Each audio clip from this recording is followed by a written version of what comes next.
Hindi voice screen आज आपके लिए लेके आए हैं Jumanji welcome to the jungle की हिंदी एक्सप्लेन।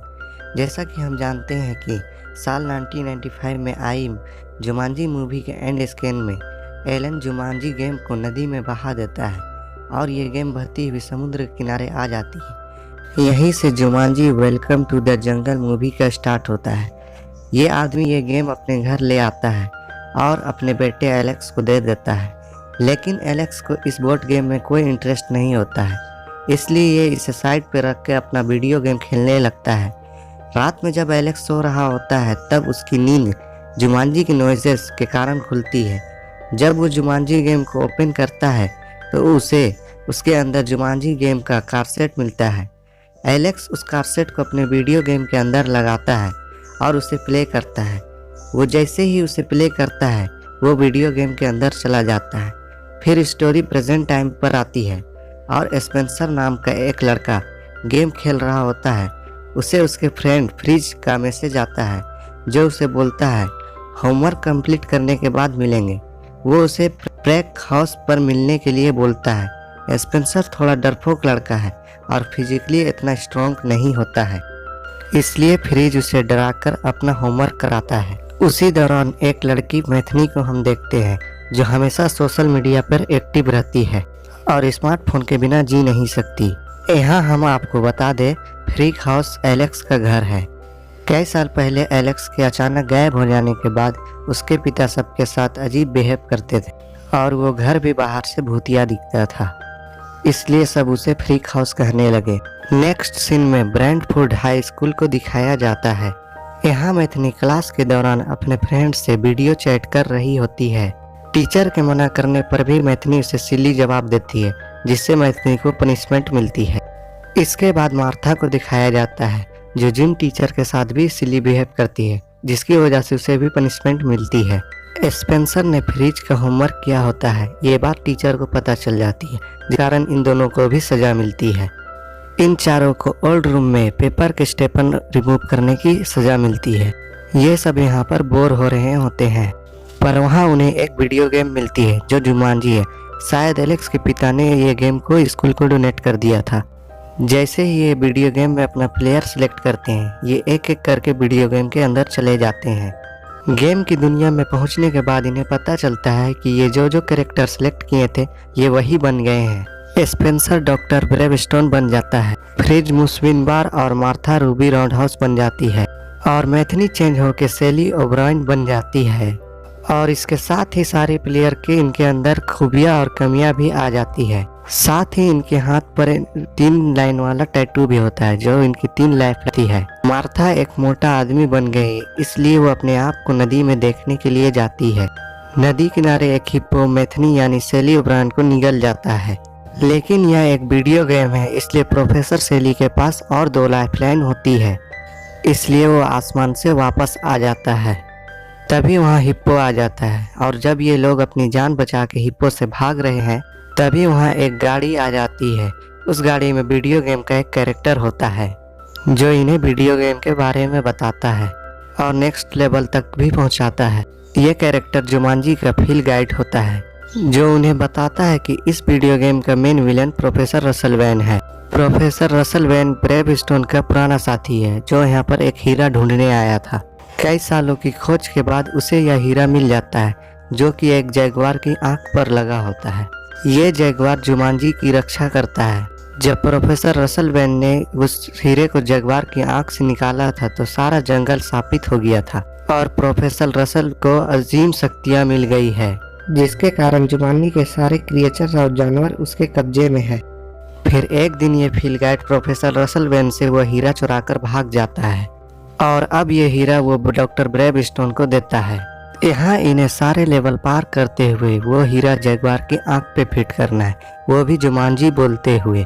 तभी ये लोग इस गेम को जीत पाएंगे और वापस अपनी असली दुनिया में जा पाएंगे। फील्ड गाइड उन्हें एक नक्शा देके चला जाता है। इस लेवल पर उन्हें नक्शे पर एक अधूरा हिस्सा ढूंढना होता है और यहीं इन्हें इनकी खूबियों के बारे में पता चलता है।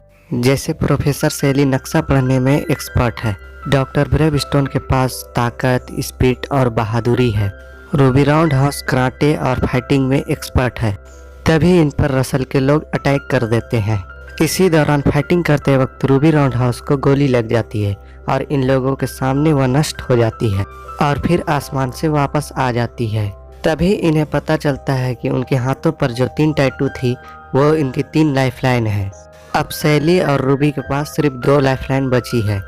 जैसे ही ये लाइन खत्म होगा इनका गेम ओवर हो जाएगा और ये यहीं पर मर जाएंगे। आगे हम देखते हैं कि कुछ लोग प्रोफेसर रसल बैन को आकर डॉक्टर ब्रेवस्टोन के बारे में बताते हैं। रसल अपनी गीत को उनका पता लगाने के लिए उनके पीछे भेजता है। दूसरी तरफ जब ये लोग एक विलेज की तरफ जा रहे होते हैं तभी डॉक्टर ब्रेवस्टोन और मुस्क के आपस में झगड़ा हो जाता है, जिसकी वजह से डॉक्टर ब्रेवस्टोन पहाड़ से नीचे गिर जाता है और उसकी भी एक लाइफ खत्म हो जाती है। जब ये लोग विलेज की एक मार्केट में पहुंचते हैं तब मुस्क गलती से केक खा लेता है जो उसकी वीकनेस होती है। फिर मुस्क ब्लास्ट होकर खत्म हो जाता है, जिसकी वजह से मुस्क की भी एक लाइफलाइन खत्म हो जाती है। तभी वहाँ एक बच्चा आता है जो इन्हें वहाँ से ले जाता है, लेकिन उसी दौरान रसल का भेजा हुआ गिद्ध उन्हें वहाँ पर देख लेता है। ये बच्चा इन्हें एक बॉक्स के पास ले जाता है जिसमें ब्लैक कोबरा होता है। ये सब मिलके उस ब्लैक कोबरा को हराते हैं। इसके बाद उन्हें बॉक्स के अंदर गेम का एक क्लू मिलता है जिसके अंदर एक पत्थर का बना हुआ हाथी होता है। ये वहाँ से आगे बढ़ते हैं तो वहाँ उन्हें रसल के कुछ लोग मिलते हैं। ब्रेवस्टोन का उनके बीच में फाइट होता है और फिर अंत में वहाँ रसल आता है और ये लोग घिर जाते हैं। तभी वहाँ पर एक आदमी आता है जो वो इन लोगों को यहाँ से निकाल कर खुफिया रास्ता से यहाँ से बहुत दूर ले जाता है। ये आदमी कोई और नहीं बल्कि 5वां प्लेयर एलेक्स होता है। फिर इन्हें पता चलता है कि इन्हें नक्शे का खोया हुआ हिस्सा नहीं बल्कि एलेक्स को ढूंढना था। एलेक्स उन्हें बताता है कि नेक्स्ट लेवल को क्रॉस करने में उसकी 2 लाइफलाइन खत्म हो गई है और अब उसकी एक ही लाइफलाइन बची हुई है। ये लोग एलेक्स को विश्वास दिलाते हैं कि ये आगे के लेवल को मिलकर क्रॉस कर लेंगे और ये गेम को खत्म कर देंगे। फिर ये लोग नेक्स्ट लेवल को क्रॉस करने के लिए आगे बढ़ते हैं। इन्हें ट्रांसपोर्ट से कोई गाड़ी चुराकर घाटियों को पार करके जैगवार की मूर्ति के पास पहुंचना होगा, लेकिन वहां ट्रांसपोर्टर सेट के बाहर गार्ड्स थे तो इन्हें उनका ध्यान भटकाना था। ये सभी रूबी राउंडहाउस को उन गार्ड्स का ध्यान भटकाने के लिए बोलते हैं। पहले तो रूबी राउंडहाउस ऐसा करने से मना करती है, लेकिन डॉक्टर ब्रेवस्टोन और बाकियों के समझाने पर वो मान जाती है। वैसे तो रियल लाइफ में मार्था स्पेंसर को पसंद करती थी, लेकिन यहाँ रूबी राउंडहाउस भी डॉक्टर ब्रेवस्टोन से अट्रैक्ट होने लगती है। इसके बाद रूबी वहाँ जाकर गार्ड्स का ध्यान भटकाने लगती है और बाकी लोग पीछे से सेट के अंदर चले जाते हैं। इसी दौरान उन्हें एलेक्स के बातों से पता चलता है कि वो पिछले 20 सालों से यहाँ पर फंसा हुआ है। ये लोग एलेक्स को बताते हैं कि वो पिछले 20 सालों से यहाँ पर फंसा हुआ है और रियल वर्ल्ड में सबको पता है कि एलेक्स पिछले 20 सालों से लापता है। ये लोग वहाँ से जाने के लिए हेलीकॉप्टर को सिलेक्ट करते हैं। वहीं दूसरी तरफ रूबी अपनी डांसिंग फाइट से उन गार्ड्स को मार देती है। तभी वहाँ उन्हें रसल के कुछ लोग आते हुए दिखते हैं। ये सभी लोग हेलीकॉप्टर के सहारे वहाँ से निकलते हैं और रसल के लोग इन पर फायर करते हैं। तभी फाइट कंट्रोल रोड पर गोली लगती है और इनका हेलीकॉप्टर नीचे गिरने लगता है। किसी तरह एलेक्स हेलीकॉप्टर को संभालता है। तभी वहाँ नरभक्षी गेंडे आ जाते हैं और इनका पीछा करने लगते हैं, लेकिन हेलीकॉप्टर ऊपर की ओर नहीं जा रहा होता है। फिर डॉक्टर ब्रेवस्टोन अपनी जान पर खेलकर हेलीकॉप्टर की रॉड को फिक्स करता है और ये लोग वहाँ से निकल जाते हैं। तभी मुस्क उन्हें बताता है कि वो हीरा उससे नीचे गिर गया है। ये लोग वापस जाते हैं, लेकिन देखते हैं कि सारे गेंडे हीरे के चारों ओर गोल गोल घूम रहे होते हैं। ब्रेवस्टोन मुस्क को हेलीकॉप्टर से नीचे फेंकते हैं और सभी गेंडे मुस्क के पीछे भागते हैं। तभी ब्रेवस्टोन वहाँ से वो हीरा उठा लेता है, लेकिन मुस्क को वो गेंडे उसे मार देते हैं, जिसकी वजह से उसकी एक और लाइफलाइन खत्म हो जाती है। फाइनली ये लोग घाटी क्रॉस कर लेते हैं। तभी एलेक्स को एक मच्छर काट लेता है। क्योंकि वो एलेक्स का वीकनेस होता है, इसलिए एलेक्स मरने लगता है और सैली ओब्रायन अपनी एक लाइफ देके एलेक्स को बचा लेती है। नेक्स्ट सीन में हम देखते हैं कि डॉक्टर ब्रेवस्टोन यानी कि स्पेंसर रूबी राउंडहाउस यानी मार्था को प्रपोज करता है और उसे बताता है कि वो उसे 7th क्लास से ही लाइक करता है। मार्था उसे बताती है कि वो भी उसे लाइक करती है। ये लोग वहाँ से आगे बढ़ते हैं और गेम के फाइनल लेवल तक पहुँच जाते हैं। इन्हें जैगवार की मूर्ति भी दिखती है और वहाँ तक पहुँचने का रास्ता भी। इसकी रक्षा जैगवार कर रहे होते हैं, लेकिन डॉक्टर ब्रेवस्टोन दूसरे रास्ते से यानी कि पेड़ों के ऊपर से अकेले जाने का फैसला लेता है। ब्रेवस्टोन पेड़ के ऊपर से नीचे गिरता है और फिर उसे जैगवार्स मार देते हैं। अब ब्रेवस्टोन के पास भी सिर्फ एक ही लाइफलाइन बचती है। और उसे समझ में आ जाता है कि ये लेवल उसे सबके साथ मिलकर पार करना होगा। इसी दौरान उन्हें रसल के लोग भी आते हुए दिखते हैं। ये लोग रणनीति बनाकर अलग अलग रास्तों में चले जाते हैं। डॉक्टर सेली और मुस्क अलग रास्ते से जगुआर की मूर्ति की ओर बढ़ते हैं। वहीं रूबी राउंडहाउस रसल के लोगों से फाइट करती है और डॉक्टर ब्रेवस्टोन सीधे रास्ते से जाता है और एलेक्स का काम जगुआर का ध्यान भटकाना होता है। दूसरी तरफ रसल डॉक्टर सेली को पकड़ लेता है और मुस्क अपनी सील का प्रयोग करके एक हाथी के ऊपर बैठ के मूर्ति के पास आ जाता है। तभी डॉक्टर ब्रेवस्टोन रसल के लोगों से रूबी राउंडहाउस को बचाता है और उन्हीं का बाइक लेके जगुआर्स का ध्यान भटकाते हुए तेजी से जगुआर की मूर्ति की ओर चला जाता है। जब ये लोग मूर्ति के पास पहुंचते हैं तो रसल वहां डॉक्टर सेली के साथ होता है और वो इन लोगों को धमकी देता है कि अगर वो उसे हीरा नहीं देंगे तो वो डॉक्टर सेली को मार देगा। तभी वहां हाथी पे बैठा मुस्क पहुंचता है और फिर जगुआर हाथी पे अटैक कर देते हैं। तभी मुस्क के हाथों से वो हीरा ऊपर पहाड़ की ओर छटक जाता है।